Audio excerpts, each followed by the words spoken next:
we just got breaking news this morning. According to Axios, what the president is talking about doing, he hasn't done it yet, it's one of these things where he's musing, he will do it because he wants us to talk about it, is to do away with birthright citizenship. That's the idea that if you were born in the United States, you are a citizen of the United States. Let me read you what the 14th Amendment says about this. The 14th Amendment to the U.S. Constitution says, all persons born or naturalized in the United States and subject to the jurisdiction thereof are citizens of the United States and of the state wherein they reside. That's the 14th Amendment.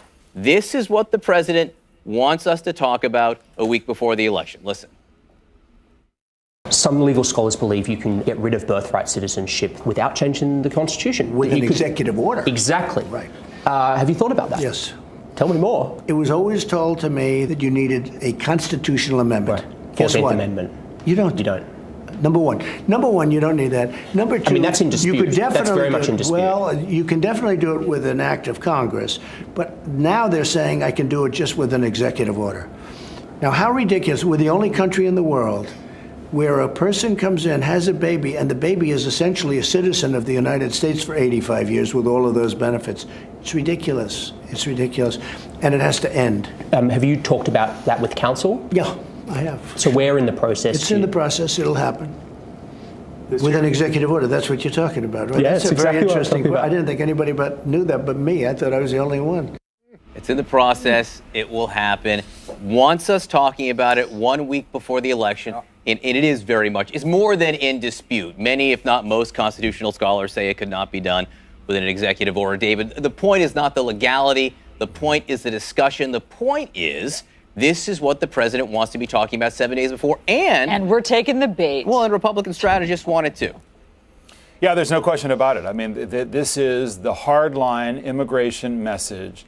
The fear of immigrants changing the way of life of Americans. This is what the president hit on so hard in 2016. And, you know, this idea of what fuels the president, what feeds him, you know, Abby talked about how much doubt there is in the White House about how to calibrate different messages right now. This is natural to Trump because he goes out to rallies. He can talk about issues like this. He can talk about changing laws and executive orders, and he can hear the chants of build the wall, you know, and keep them out. And he can order troops down to the border to keep a caravan out that's still thousands of miles away from the U.S. border by people who haven't committed any crimes. And this is what gets people going. You know, there was this quote that I guess our colleague Jake Tapper unearthed from Bob Woodward's and Robert Costa's reporting in the Washington Post, that he inspires rage in people, that he gets the rage out of people, the president saying that himself about voters. And he's doing this intentionally, whether he thinks he can control that rage or not, or whether he thinks about the potential consequences or not. This is the issue where he knows there's rage, and that's what he's looking for. But this is theater. A few days before. This is theater, too. I mean, I think Jonathan Swan's a terrific reporter, but clearly there's White House theater here where it looked very much like someone told Jonathan Swan, hey, we're considering this, ask the president about it, and the president feigns shock.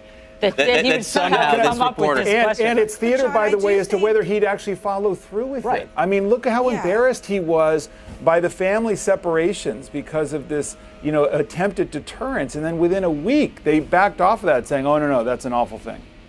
I think we should just really point out quickly, though, that even if it's theater, it can still be very real, as we've learned in the past with this administration. Maybe the travel ban was theater, it became real. And even when it was struck down initially, they went and they tried again. And these things do have an effect on established law in this country. So I think this is one of those things we really should pay attention to, even as much as it is kind of get out the vote tactics 7 days before the midterm elections. John, your thoughts, final thoughts? Look, I think Abby makes all the right points, but there's just this. Picking a fight with Constitution is usually a losing proposition for a president. Beyond all the ironies of, you know, the anger that Republicans and conservatives used to have about executive orders, this is a campaign tactic. I think it's exactly as Berman laid out. This was floated, and now it's the conversation they want to have. It's not a fight they're probably going to win, but it's serious because it shows their intent.